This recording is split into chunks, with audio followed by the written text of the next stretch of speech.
स्वागत है दोस्तों आपका आपके अपने YouTube channel Nandini commerce classes में।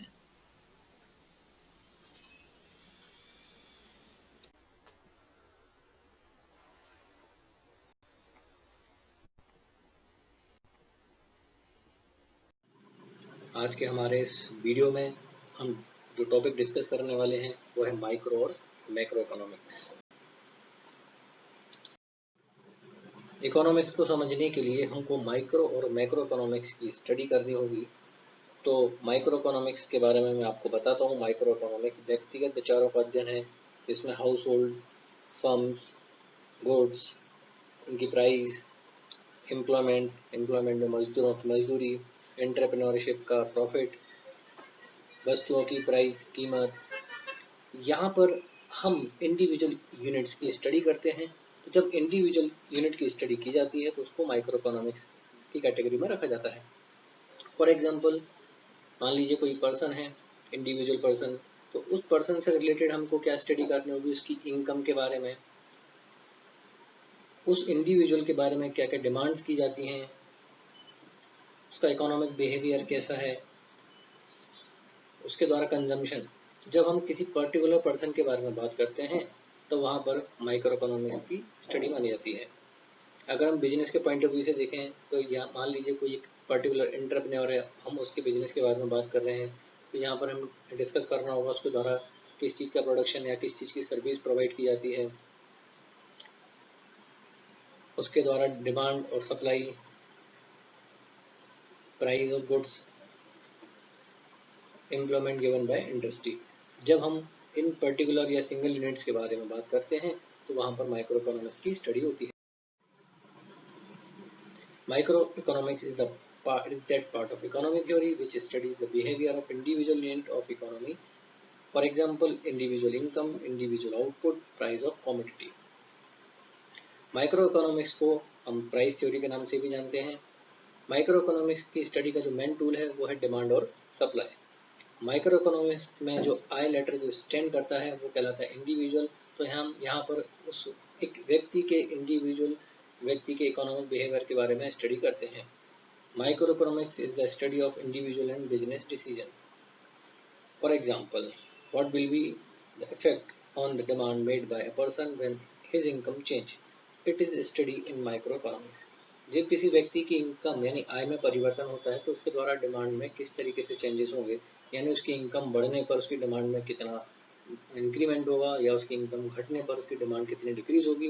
तो इस तरह की जब हम स्टडी करते हैं तो वो माइक्रो इकोनॉमिक्स की स्टडी कहा जाता है।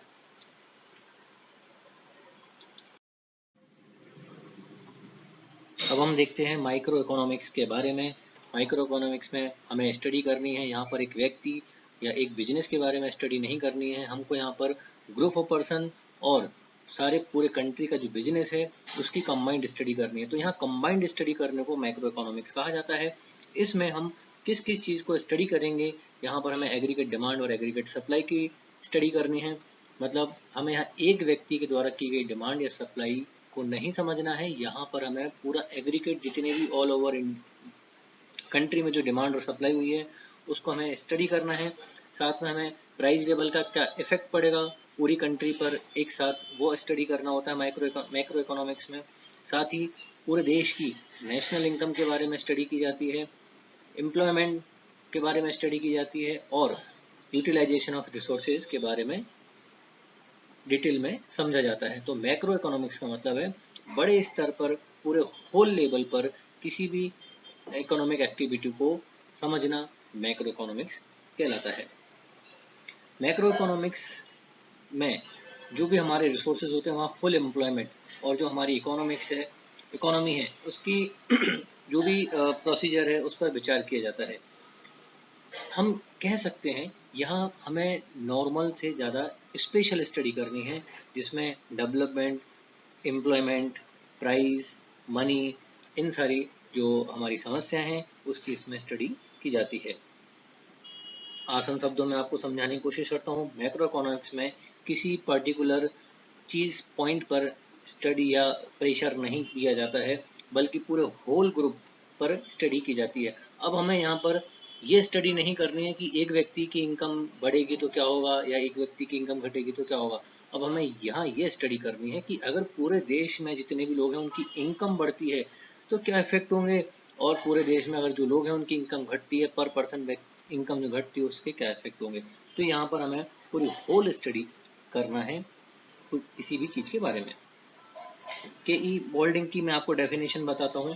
मैक्रो इकोनॉमिक्स में व्यक्तिगत मात्रा के स्थान पर यानी इंडिविजुअल यूनिट के जगह पर इन मात्राओं के समूह, यानी यहाँ पर हमें उन यूनिट्स के जो जितने भी ग्रुप हैं उसके बारे में व्यक्तिगत आय के स्थान पर राष्ट्रीय, यानी हमें पर्सनल पर पर्सन इनकम के बजाय नेशनल इनकम, व्यक्तिगत कीमत के स्थान पर सामान्य कीमत स्तर, व्यक्तिगत उत्पादन के स्थान पर नेशनल प्रोडक्शन, इन सब पर विचार किया जाता है।